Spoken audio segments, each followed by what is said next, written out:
अस्सलाम वालेकुम दोस्तों, मैं हूँ आपका दोस्त असदा और आप देख रहे हैं उर्दू दुनिया। दोस्तों, आज आप लोगों के लिए गाजी नावल का किस्त नंबर 35 पेश खिदमत है। तो चलते हैं कहानी की तरफ। ये तमाम अखबारात हबीब ने कुरियर के ज़रिए पाकिस्तान भिजवा दिए। इस ग्रुप का लीडर अब मैं नहीं, हबीब था। मैं तो सेहतमंद होने तक इनका मेहमान था और इसी इंतज़ार में कि कब मुझे यहाँ से मोमिन के ऑर्डर मिले और मैं रवाना हो जाऊँ। मेरा साइलेंसर वाला पिस्टल चूँकि मेरे लिए गिफ्ट भेजा गया था, इसलिए वो मैंने ले लिया और हमेशा लोड करके अपने सरहाने रखता कि अगर डीएमआई के कुत्ते मुझे तलाश करते हुए यहाँ पहुँच जाए तो सारी गोलियाँ इन पर चलाकर आखिरी से खुद को गोली मार दो। गिराज के लड़के भी एक दो की टोली में मुझे मिलने आते रहे। जब मैंने उन्हें बताया कि इनके फेंके हुए बमों से मैं 100 मीटर दूर था तो वो बहुत खुश हुए और मुझे यकीन हो गया कि बशीर के मिशन को आगे बढ़ाएंगे। मेरा दिल्ली में अपने साथियों के पास रहना मेरे लिए नहीं, मेरे साथियों के नज़ीर और रिफ्त के लिए भी ख़तरनाक था। मेरी सेहत बतदरीज बेहतर हो रही थी और इस दौरान पाकिस्तान से डाक मौसूल हुई। मुझे बम्बई जाने का हुक्म मिला। बम्बई मेरे लिए निस्बतन महफूज जगह था। पाकिस्तानी बॉर्डर की तरफ अभी तो जाने का सवाल ही पैदा नहीं होता, क्योंकि बॉर्डर पर सिक्योरिटी बहुत सख्त कर दी गई थी। दूसरा, मेरी जिस्मानी हालत ऐसी नहीं थी कि मैं ज़्यादा चल फिर सकता था। ट्रेनिंग के दौरान मुझे 11 मील मुसलसल भागने की तरबियत दी गई थी, मगर अभी हालत थी कि 11 कदम भी बगैर सहारे की चल नहीं सकता। बम्बई के दौरान मुझे भेजे गए थे जो मेरा ठीक होने तक मेरा ख्याल रखेंगे। मेरे पास अपने सामान के 2 सूटकेस थे। मैंने मौसम के हिसाब से 2 कपड़ों के जोड़े अलग करके ऊपर बैग में रख दिए। बाकी दोनों सूटकेस आरिफ ने बम्बई में विक्टोरिया रेलवे स्टेशन के लिए बुक करवा दिए। मेरे साथी और लड़के रोज़ाना शाम को दिल्ली के हालात मुझे बताते थे। सिविल और फौजी महकमों के लोग पूरी दिल्ली में मुझे तलाश कर रहे थे। शायद उन्हें बता दिया था कि मेरी जिस्मानी हालत ऐसी नहीं कि मैं दिल्ली से बाहर जा सकूं। अगरचे पूरे भारत में मेरे पकड़े जाने का एहतिमाल था, लेकिन दिल्ली के नाकाबंदी तोड़कर निकल जाना खासा दुश्वार काम था। अपनी दिल्ली से बाहर छोड़ने की मुझे पेशकश तो की थी और मेरे साथियों ने भी मुझे हर तरह का तहफ़्फ़ुज़ देने का कहा था, लेकिन मैंने नहीं माना था, क्योंकि मैं अपनी वजह से उन्हें किसी मुसीबत में नहीं डाल सकता। बहुत सोच कर मैंने कैसर को बुलाया और उसे अपनी मुश्किल बताई। कैसर ने कहा कि आप हर रोज़ रात 12 बजे तक तैयार रहा करें, मैं 2-3 दिन में गाड़ी लेकर आ जाऊंगा। अब ये हालत है कि नज़ीर और रेट मेरे साथी रात 1 बजे तक मेरे पास बैठे रहते। कैसर से बात हुई। तीसरी रात 11:30 बजे घंटी बजने की आवाज़ आई। नज़ीर ने दरवाज़ा खोला तो लेफ्टिनेंट की वर्दी में मलबूस कैसर खड़ा था। कहने लगा, जल्दी कीजिए, इसने 2 फौजी को हलाक करके जीप हासिल की है और 3 लड़के फौजी वर्दी पहने जीप में बैठे हैं। इससे पहले कि सपाओं को हलाकत का पता चले, हमें आपको छोड़कर वापस आना है और गाड़ी को ठिकाने लगाना भी है। अचानक रवानगी का सुनकर मेरे समेत मेरे साथियों आरिफ और नसीर की आंखें चलक पड़ी। सबने गले लगाकर मुझे अलविदा कहा और मैंने सबको घर से बाहर निकलने से मना कर दिया। कैसर का सहारा लिए मैं बड़े सड़क तक आ गया। हबीब में बैठे लड़कों ने मुझे सहारा देकर जीप के पिछले हिस्से में सवार कराया। ड्राइविंग एक दूसरा लड़का कर रहा था। कैसर इसके साथ बैठ गया और जीप तेजी से इंडस्ट्रियल एरिया की तरफ रवाना हो गई। रास्ते में 2 जगह नाके लगे थे, जिसे कैसर की वर्दी और फौजी जीप ने आसानी से क्रॉस कर लिया। इंडस्ट्रियल एरिया ख़त्म होने के बाद एक चप्पर होटल ट्रक ड्राइवर के लिए बना हुआ था। मेरे प्रोग्राम के मुताबिक यहाँ से आगे मुझे अकेले ही जाना था। चप्पर होटल से आगे लड़कों ने मुझे अतारा और गर्म जोश से मिलकर वापसी के लिए रवाना हो गए। इस सड़क पर ट्रैफिक की आमदोर जारी थी। मैं सड़क से ज़रा हटकर ऐसी जगह पर खड़ा हो गया जहाँ पर आने वाले गाड़ियों की रोशनी मुझ पर न पड़े। मैं चाहता था कि किसी ट्रक में लिफ्ट लूँ। बसों और मोटर कारों से मैं बचना चाहता था। मुझे वहाँ खड़े हुए आधा घंटा हो गया, लेकिन मेरे इशारे पर किसी ने ट्रक न रुका। आखिर एक ट्रक रुक गया। इसका ड्राइवर एक सिख था। इसने कहा कि वो सिर्फ होटल तक जा रहा है। मैंने गनीमत जाना और इसमें सवार हो गया। मैंने होटल का नाम कभी नहीं सुना था। मैं सिर्फ ये चाहता था कि रात के अंधेरे में दिल्ली से जितना दूर हो सके दूर चला जाओ। तकरीबन पौन घंटे के बाद होटल का कस्बा है। ड्राइवर को मैंने कहा कि एक इमरजेंसी की वजह से मुझे मथुरा जाना है। सरदार जी ने मुझसे 10 रुपये किराया लिया और मुझे कस्बे के ट्रक के अड्डे पर ले गया और मुझे कुसी जाने वाली एक ट्रक पर बिठा दिया। इसने कहा कि मथुरा के लिए बस या ट्रक सुबह से पहले नहीं मिल सकते। मैं ट्रक में कुसी चला जाऊँ, जो यूपी का सरहदी कस्बा है। वहाँ से मथुरा जाने वाली बसें और ट्रक मिल जाएंगे। ये ट्रक कुसी में दाखिल हो ही रहा था कि ड्राइवर ने ट्रक की लाइटों का इशारा देकर बस पर हिंदी में लिखा मतरा पढ़कर इसे रोका। ड्राइवर को 10 रुपये देकर मैं बस में जा बैठा। सुबह 9 बजे होंगे जब बस मतरा के मज़ाफ़ात में दाखिल हुई। सड़क के दाएं जानिब मुगलई तर्ज की एक पुरानी मस्जिद थी जिसके बड़े सीन में ऊंची ऊंची घास उगी हुई थी और वहाँ 2 हाथी खड़े थे। बस शहर में दाखिल हुई तो मैंने बस से उतरकर साइकिल रिक्शा लिया और उसे रेलवे स्टेशन चलने को कहा। बसों के अड्डे पर और हजूम शहरों से बचना चाहता था। दिल्ली से रवानगी से कबल ही मैंने ये प्लान बनाया था कि मथुरा से बम्बई बजरे ट्रेन जाऊंगा। रेलवे टाइम टेबल के मुताबिक पंजाब में 9:30 बजे मथुरा रेलवे स्टेशन पहुंचे और 20 मिनट बाद रवाना हो जाती थी। मुझे स्टेशन पहुंचते अभी चंद मिनट हुए थे कि ट्रेन आ गई। मैंने प्लेटफार्म से बाहर खड़े होकर एक कुली से लोअर क्लास का टिकट मंगवाया और खुद बाहर ही आउट में खड़ा हो गया। जी ट्रेन ने रवानगी की विसल बजाई जल्दी से प्लेटफार्म में दाखिल हो गया और चूबे लोअर क्लास का डब्बा सामने आ गया, इसमें दाखिल हो गया। डब्बा कचाकच भरा हुआ था। बहुत से मुसाफिर डब्बा में फर्श पर बैठे हुए थे। मैं भी खिड़की के सिंगल सीट वाले सीट के साथ फर्श पर बैठ गया। मेरे साथ ही एक फौजी सिपाही बैठा था और इसके साथ एक बावकार औरत बैठी थी। इसने एक पाँव से चप्पल उतार रखा था। ट्रेन चलने रुकने झटके लगने की वजह से इसकी चप्पल पीछे सीट के नीचे चली गई थी। औरत ने जब चप्पल तलाश की तो मैंने बैठे बैठे हाथ बढ़ाकर चप्पल निकाली और उसके पाँव के पास रख दी।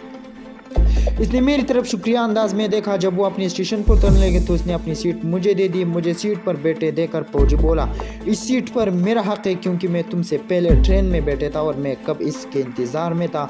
मेरे पूछने पर उसने बताया कि वो छुट्टी पर बम्बई जा रहा है। मैंने उसे कहा कि हक को छोड़ो, मैंने भी बम्बई जाना है, लिहाजा दोनों बारी बारी बैठेंगे।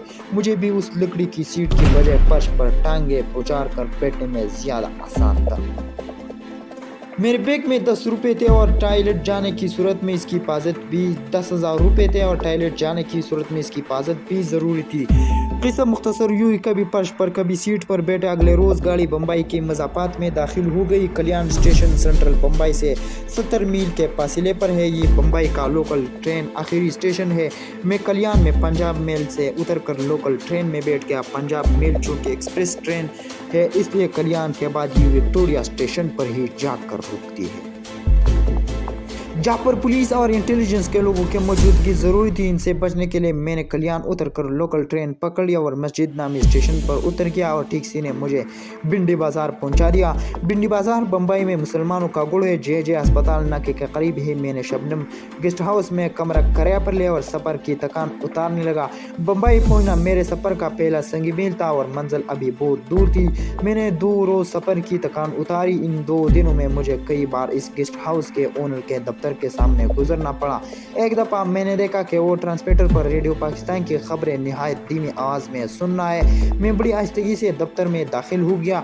मालिक को जब मेरी मौजूदगी का एहसास हुआ तो उसने ट्रांसमीटर फौरन बंद कर दिया। इसकी हालत ऐसी थी कि चोरी करते पकड़ा गया हो। अगरचे गेस्ट हाउस में मैंने अपना नाम आसिफ अली लिखवाया था लेकिन मालिक शायद भी मुझे भारत इदारे का एजेंट समझ बैठा था। मैंने इसका खौफ दूर करने के लिए कहा कि मैं भी रेडियो पाकिस्तान सुनने का ख्वाहिशमंद हूँ। वो कुछ घबरा गया। मैंने उसे कहा कि तुम जिस तरह चाहो मेरी तसल्ली कर सकते हो, मैं भी मुसलमान हूँ। घबराहट में उसे और तो कुछ न सूझा। बोला अगर तुम मुसलमान हो तो तुम मुझे सूरत फातिहा और इन अनज़लना सुना दो। मैं हंस पड़ा और उसे दोनों सूरत क़िरात के साथ सुना दी। इसका खूब कम हुआ तो कहने लगा आप अपने एड्रेस तो लखनऊ का लिखा है, जबकि लखनऊ में आपकी तरह के लोग नहीं होते और न शक्ल व शुबात वहाँ के लोगों से मिलती है। इसका नाम गफूर था। मैंने कहा कि कुछ बातें ऐसी होती है वो बताई नहीं जाती बल्कि इनको महसूस किया जाता है। मैं तुमको यकीन दिलाता हूँ कि मैं तुमसे ज़्यादा पाकिस्तान का हामी हूँ। तुम भी मेरे मुतल्लिक़ ज़्यादा न सोचो, तुम मुझे एक अच्छा दोस्त पाओगे। भारत के सबसे मशहूर और मुस्लिम आबादी वाले हिस्से में मुसलमानों के खूब की एक मिसाल थी। गफूर ने हमारी इस गुफ्तगू के बाद सबसे पहले तो ये क्या कि रजिस्टर में मेरी गेस्ट हाउस से रवानगी दर्ज कर दी और मुझे अपनी ज़ाती रायशी कमरे में एक कमरे में मुंतकिल कर दिया और ये कमरा ज़्यादा साफ सुथरा था और इसके साथ अटैच बाथरूम भी था, जबकि बाकी तमाम मंजिलों में 8-8 कमरों के साथ एक बाथरूम था। गफूर ने बताया कि गेस्ट हाउस के दूसरे कमरों की तरह इन कमरों रजिस्टर में अंदराज नहीं होता और नहीं इन कमरों की दूसरे कमरों की तरह रिपोर्ट पुलिस स्टेशन भेजी जाती है। इसने अपने मुलाजिम को मेरे कमरे की सफाई और मेरे लिए खाना लाने वगैरह की ड्यूटी लगा दी। इस तरह मेरी परेशानी भी ख़त्म हो गई। पाकिस्तान की तरह भारत में भी होटल में मुकीम मुसाफिरों के कोई करीबी पुलिस स्टेशन भेजे जाते हैं। मुझे जख्मों की पट्टियाँ तब्दील करने और दवा की भी ज़रूरत थी। गफूर के तवस्सुत से एक डॉक्टर जिसका क्लिनिक बंडी बाजार में ही था हर रोज़ गेस्ट में आकर पट्टियाँ तब्दील करने लगा। दिल्ली के डॉक्टर ने मुहकमी नुस्खा में मुझे दे दिया। ये डॉक्टरी इस नुस्खे के मुताबिक मुझे इंजेक्शन और दवा वगैरह देने लगा। मेरे जख्म तो आहिस्ता आहिस्ता मंद हो रहे थे, लेकिन मेरे दमे की तकलीफ रोज़ बरोज़ बढ़ रही थी।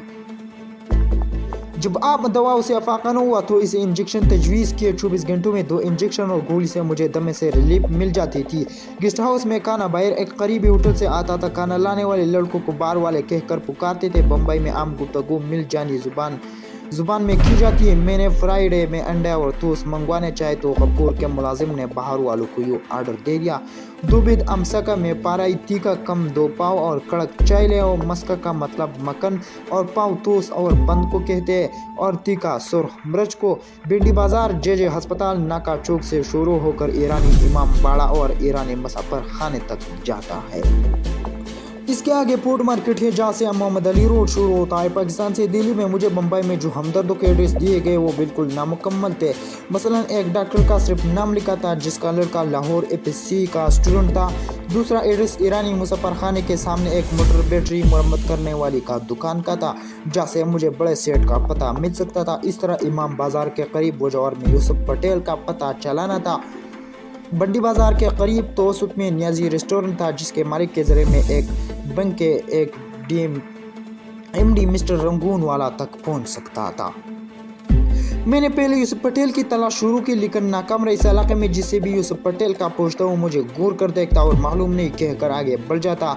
अब मैं जिस्मानी तौर पर इस काबिल हो गया था कि लंगड़ाता हुआ आहिस्ता कदमों से कुछ फासले पैदल तय कर सकता था। मैंने अब बड़े सेठ की तलाश का फैसला कर लिया और ईरानी मुसाफिर खाने के सामने बैटरी मरम्मत करने वाली की दुकान पर जा पहुंचा। बड़े सेठ का पूछने पर पहले शागिर्दों फिर मालिक ने लाइल्मी का इजहार किया। मैं दुकान के अंदर एक स्टूल पर बैठ गया और मालिक से कहा कि मुझे बड़े सेठ से हर हाल में मिलना है और तुम ही मुझे इसके मुतल्लक बता सकते हो। मैं तो किसी न किसी तरह सेठ तक पहुंच जाऊंगा, लेकिन जब उसे मालूम हुआ कि तुमने मुझे इसके मुतल्लक कुछ नहीं बताया तो वो तुमसे बहुत खफा होगा। मेरी मामूली धमकी काम कर गई और दुकान के मालिक ने कहा कि जुमेरात शाम 6 बजे यहाँ आ जाना, क्योंकि वो हर जुमेरात को यहाँ पर आते हैं और तुम्हें इससे मिलवा दूंगा। आगे वो जाने या तुम। अब मेरे पास जुमेरात तक इंतजार करने के अलावा कोई चारा न था, इसलिए वापस गेस्ट हाउस चला आया। बम्बई का मौसम भी बड़ा अजीब है। अचानक बादल गरज कर आते हैं और बारिश होने लगती है। पैदल चलने वाली दुकानों के ओट में खड़े हो जाते हैं और 15-20 मिनट मूसलाधार बारिश बरसने के बाद थम जाती है और निकासी का इतना आलान इंतजाम है कि बारिश के रुकने के बाद एक बूंद पानी भी कहीं दिखाई नहीं देता और राहगीर अपनी राह लेते हैं। लोकल ट्रेनों का इंतज़ाम भी इतना आला और वसी है कि हैरत होती है। बम्बई सेंट्रल से लेकर कल्याण और शहर के कमोबेश 25 स्टेशनों मसलन दावर, कोलिया, अंधेरी, दिल्ली मस्जिद और मालूम कन स्टेशनों के लिए हर 6-7 मिनट के अंदर गाड़ी मिल जाती है। लाइनों का एक जाल बिछा हुआ है अपनी मंजिल पर जाने के लिए। अगर एक गाड़ी छूट जाए तो चंद मिनट्स के बाद दूसरी गाड़ी आ जाती है। हर स्टेशन पर गाड़ी 1 मिनट ठहरती है। गाड़ियों का इंजन बिजली से चलते हैं और कोई गाड़ी 1 मिनट भी लेट नहीं होती। लोकल बसें भी लातेदार है और इन सिग्नल और डबल डिगर बसों में कभी ओवरलोड नहीं होता। हर बस स्टॉप पर लोग लाइनों में खड़े होते हैं, कोई दकम पेल नहीं होती। जब कंडक्टर पुल कह रहे तो मुसाफिर वही रुक जाते हैं। मैंने खुद अपनी आंखों से देखा। दोनों मियाँ बीवी में से अगर एक को जगह मिल गई और बस पुल हो गई तो दूसरा वही खड़े होकर दूसरी गाड़ी का इंतजार करता है। टैक्सियाँ तो बड़े लोग लेते हैं जिन्हें अपनी गाड़ी के पार्किंग के लिए जगह नहीं मिलती, और या फिर सैर व तफरीह के लिए मैंने देखा कि चुपाई जो और माला बारबेल्स पर जाने के लिए तमाम सड़कों पर खाली टैक्सियाँ हर वक्त दौड़ रहती है और इनके मीटर बिल्कुल सही काम करती है। और टैक्सी लेते वक्त पाकिस्तान की तरह ड्राइवर आपका बायोडाटा और मंजिल मकसूद छोड़कर फिरौनियत से ये फैसला नहीं करता कि वो आपको ले जाएगा या नहीं और ये रेड बाव तय करेगा। मैंने बम्बई में ज़रूरत के मुताबिक एक बरसाती और पढ़ने के लिए चंद किताबें खरीद ली। पकड़े जाने के खौफ से मैं बला ज़रूरत बाहर नहीं निकलता, हालांकि बम्बई देखने मेरी बड़ी आरज़ू थी। जुमेरात को मैं 5:30 बजे ही बैटरी वाली स्टॉप पर चला गया। अपना पिस्टल में हर वक्त अपनी अंदरूनी पेटी में रखता था। तकरीबन 7 बजे एक गाड़ी ईरानी मुसाफिर खाने के पास आकर रुकी। इस गाड़ी के शीशे सियाह थे और अंदर बैठे लोग दिखाई नहीं देते थे। दुकानदार ने गाड़ी के ड्राइवर से कुछ बात की और मेरी तरफ इशारा किया। ड्राइवर ने अंदर बैठकर लोगों से पूछा और गाड़ी से उतरकर मेरी तरफ आया और मुझसे मेरा नाम, पता और बड़े सेठ से मिलने की वजह पूछी। मैंने अपना नाम आसिफ और शबनम गेस्ट का पता दिया और कहा कि मेरा बड़े सेठ से मिलना बेहद ज़रूरी है और मिलने की वजह से मैं सिर्फ इसे ही बताऊंगा। ड्राइवर ने वापस जाकर गाड़ी में बैठे लोगों से कुछ बात की और मुझे इशारे से अपनी तरफ बुलाया। मैं गाड़ी के करीब पहुंचा तो पिछला दरवाज़ा खुला और गाड़ी के अंदर बैठे शख्स ने मुझे अंदर अपने साथ बैठने का कहा। मेरी बैठते ही गाड़ी चल पड़ी। पिछली सीट पर मेरे अलावा 2 जवान और बैठे थे। उन्होंने मुझे निहायत शाइस्ता और बम्बई की ज़ुबान में मुझसे मेरा नाम और मिलने की वजह पूछी तो मैंने वही जवाब दिया जो ड्राइवर को दिया था। मैंने उन्हें मज़ीद एक बात बताई कि मेरे पास एक साइलेंसर लगा पिस्टल है जो फुल लोड है और ये बात मैं तुम लोगों को इसलिए बता रहा हूँ कि तुम मुझ पर शक न करो। उन्होंने मेरा पिस्टल देखना चाहा जिसे मैंने निकाल कर साथ बैठे आदमी को पकड़ा लिया। इन दोनों ने गुजराती में कोई बात की और कहा कि क्या तुम पाकिस्तानी फौजी हो? मैंने कहा कि मैं जो कुछ भी हूँ, बस मैं भारतीय नहीं हूँ। मेरा जवाब सुनकर उन्होंने फिर गुजराती में आपस में गुफ्तगू की और कहा कि हमारा ड्राइवर तुमको शबनम गेस्ट हाउस में छोड़ाएगा और साथ तुम्हारी तस्दीक भी कर लेगा और हम बड़े सेठ से तुम्हारे मुतल्लक बात करेंगे। अगर उन्होंने इजाज़त दी तो कल 11 बजे हमारा ड्राइवर तुमको लेने के लिए आ जाएगा और अगर कल 1 बजे तक हमारा ड्राइवर वहाँ तुम्हारे पास न पहुँचा तो समझ लेना बड़ा सेठ तुमसे मिलना नहीं चाहता और इस सूरत में तुम बड़े सेठ से मिलने की बात बोल जाना और दोबारा इसे कोशिश भी न करना। ये कहकर वो खामोश हो गया। इतनी देर में गाड़ी जे अस्पताल नाके के करीब पहुंच गई। उन्होंने मेरा पिस्टल मुझे वापस लौटा दिया। ड्राइवर भी मेरे हमरा गेस्ट हाउस में आया। गफूर अपने दफ्तर में बैठा था। ड्राइवर ने गफूर से मेरी अमन रहाइश की मतलब पूछा और वापस चला गया। गफूर इसकी बातें सुन कर परेशान सा हो गया। मेरे पूछने पर उसने एक गुजराती जुबान में अखबार निकाल कर मेरे सामने रख दिया जिसमें मेरी तस्वीर के साथ खबर छिपी थी। मैं गुजराती पढ़कर तो नहीं सकता मगर अपनी तस्वीर देखकर घबरा गया। गफूर ने कहा जब तुम गेस्ट हाउस में आए तो मुझे तुम्हारा चेहरा शनासा सा लगा, लिहाजा मैं पुरानी अखबार निकाली तो इस अखबार में तुम्हारी खबर देखकर इसको अपने पास रख लिया। अब गफूर से कुछ छुपाना भी सोचता। मैंने इसे कहा कि ये सब कुछ दुरुस्त है, अब ये तुम पर मुनहसर है, चाहे मुझे पकड़वा दो लेकिन एक बात याद रखना, मेरे पास पिस्टल है। जब तक इसमें गोलियां है मुझ तक कोई नहीं पहुंच सकता और अब मैं पकड़े जाने की निस्बत मौत को ज़्यादा तरजीह दूंगा। ये कहकर मैंने उसे अपना पिस्टल दिखाया और कहा कि इसकी गोलियां मुझे आखिरी सांस तक बचाएंगे। गफूर ने बड़ी संजीदगी से कहा कि उसने मुझे पकड़वाना होता तो पहले दिन ही पकड़वा सकता था, लेकिन उसे ये गवारा नहीं एक पाकिस्तानी जानबाज कुत्ते भारतीयों के हाथ गिरफ्तार हो। मैं खुद मर जाऊंगा मगर तुम पर आंच नहीं आने दूंगा। मेरी तरफ से तुम बेफिक्र हो जाओ, लेकिन आपका बाहर जाना आपके लिए खतरनाक साबित हो सकता है। आप एहतियात बरतें और कम से कम बाहर जाए। मैं तो इस आदमी की आपके मुताबिक पूछगछ से परेशान हो गया था। वो आदमी कौन था? मैंने गफूर को बताया कि मैं बड़े सेठ से मिलने की कोशिश में हूँ। ये ड्राइवर इसके आदमी ने मेरी तस्दीक के लिए तुम्हारे पास भेजा था। गफूर ने पूछा कि बड़े सेठ के मुताबिक कुछ जानते हो? मैंने कहा कि मुझे इसका नाम तक मालूम नहीं। मुझे ईरानी मुसफ्फर खाने के सामने बैटरी मुरम्मत वाले दुकान का एड्रेस दिया गया था और इसके जरिए बड़े सेठ से मिलना था। बैटरी की दुकान का सुनकर गफूर ने कहा कि बड़े सेठ का असल नाम हाजी मस्तान है, बरीसगीर का सबसे बड़ा स्मगलर और बम्बई के साहिली इलाकों में मुसलमानों का महाफिज है। इसने बाकायदा अपने आदमियों के ग्रुप तैयार कर रखे हैं जो जहाँ भी हिंदू मुस्लिम फसाद हो, जहाँ खतरा हो वहाँ मौजूद होते हैं या पहुँच जाते हैं। इसके आदमी पूरे भारत में फैले हुए जो उसे हर किस्म की खबर देते हैं। इसका स्मगलिंग का माल पुलिस वालों की आंखों के सामने लोड अनलोड होता है मगर किसी की जरूरत नहीं कि उसे रोक सके। حتیٰ کہ خفیہ ادارے بھی اس سے ڈرتے، اگر وہ تم کو اپنی پناہ میں لے لے تو پھر تمہیں کوئی خطرہ نہیں ہے۔ یہ باتیں کرتے کرتے رات 10 بج گئے اور میں سونے کے لیے اپنے کمرے میں چلا گیا۔ اگلے روز ہی ڈرائیور مجھے 11:30 بجے لینے کے لیے آ گیا۔ وہی کالی شیشوں والی گاڑی تھی جس میں ایک شخص آگے اور پچھلی سیٹ پر بیٹھا ہوا تھا۔ میں پچھلی سیٹ پر بیٹھ گیا تو ساتھی والی آدمی نے ایک سیاہ پٹی مجھے دیتے ہوئے کہا کہ اسے اپنی آنکھوں پر باندھ لیجیے اور پسٹول مجھے دے دے۔ میں نے اسے کہنے پر عمل کیا اور گاڑی اپنی منزل کی طرف چل پڑی۔ تقریباً 30 یا 35 منٹ کی ڈرائیونگ کے بعد گاڑی رک گئی۔ میری آنکھوں سے پٹی کھول دی گئی۔ ایک بہت بڑی اور بند گیراج تھی جہاں 4 اور گاڑیاں بھی کھڑی تھی۔ اس گیراج کے اندر ایک لفٹ تھی جس کے ذریعے ہم ایک بند راہداری میں پہنچے اور 10-12 قدم چل کر ایک بڑے کمرے میں داخل ہوئے۔ یہ کمرہ بہت اعلیٰ فرنیچر سے آراستہ تھا۔ اس کمرے کے دور دیوار اور چھت تک کو موٹے پردوں سے گھیر رکھا تھا۔ یقیناً دور دیوار میں کھڑکیاں بھی ہوگی جس کے ذریعے دیکھ کر اس کی لوکیشن کا علم ہو سکتا تھا۔ ہم صوفوں پر بیٹھ گئے۔ تھوڑی دیر بعد کھانے اور چائے کے لوازمات آ گئے۔ ہمارے سامنے ایک سنگل صوفہ تھا جس کے سامنے ٹیبل پر 4 ٹیلی فون پڑے ہوئے تھے، جس سے ثابت ہوتا تھا کہ یہ صوفہ صاحب خانہ کے لیے مخصوص ہے۔ ہم چائے پینے میں مصروف تھے کہ ایک لمبا دھولا سانولے رنگ کا شخص کمرے میں داخل ہوئے۔ اسے دیکھ کر مجھے لانے والے تعظیماً کھڑے ہو گئے۔ میں بھی کھڑا ہو گیا۔ وہ شخص اس مخصوص صوفے پر بیٹھ گیا۔ تھوڑی دیر تک وہ خاموش سے مجھے پرکھتا رہا، پھر گجراتی نما اردو میں مجھ سے مخاطب ہوا۔ آپ مجھ سے ملنا چاہتے تھے؟ فرمائیے، کیا کام ہے؟ میں نے جواب دیا، میں چند منٹ آپ سے علیحدگی میں بات کرنا چاہتا ہوں۔ اس نے کہا کہ یہ آدمی میرے اپنے اعتماد والے ہیں، ان کے سامنے آپ بلا جھجک سب کچھ کہہ سکتے ہیں۔ میں نے اس کی آنکھوں میں دیکھتے ہوئے کہا کہ میں صرف چند منٹ آپ سے اکیلے میں بات کرنا چاہتا ہوں، اس کے بعد اگر آپ مناسب سمجھیں تو اپنے ساتھیوں کو بتا دیں۔ اس نے ان دونوں کو اشارہ کیا اور پوری کمرے سے باہر چلے گئے۔ اب ہم دونوں کے سوا کمرے میں کوئی نہ تھا۔ سوال یا نظر سے اس نے میری طرف دیکھا تو میں نے اسے کہا کہ مجھے تمہارا نام بھی معلوم نہیں۔ میں پاکستانی اور اپنے ادارے کا نام بتاتے ہوئے کہا کہ انہوں نے کہا تھا کہ اگر دوران مشن کسی مشکل میں پڑ جاؤ تو بڑے صاحب سے مل لو، اور میرے ساتھیوں 2 سال دہلی میں مقیم ہو کر اپنے مشنوں کی تکمیل کرتے ہیں۔ میں ڈی ایم آئی کے ہاتھوں گرفتار ہو گیا اور 1 ماہ 6 دن انتہائی تشدد سہنے کے بعد ڈی ایم آئی کے 2 گارڈز کو ہلاک کرنے کے بعد وہاں سے فرار ہوا ہوں۔ میں نے دوران تشدد اپنی زبان نہیں کھولی۔ میرے ساتھی بالکل دہلی میں محفوظ اپنے کام میں مصروف ہے۔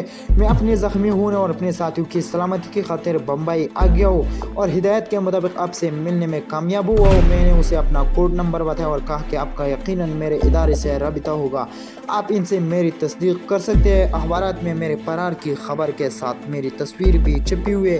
میری باتیں وہ بڑے غور سے سن رہا تھا۔ جب میں نے اپنی بات ختم کی تو اس نے کہا، میرا نام حاجی مستان خان ہے۔ جن اخباروں میں تمہاری تصویر چھپی ہے وہ سب منگوا لوں گا۔ بھارتی پولیس، سپاہی اور جاسوس والے ادارے مجھے جانتے ہیں۔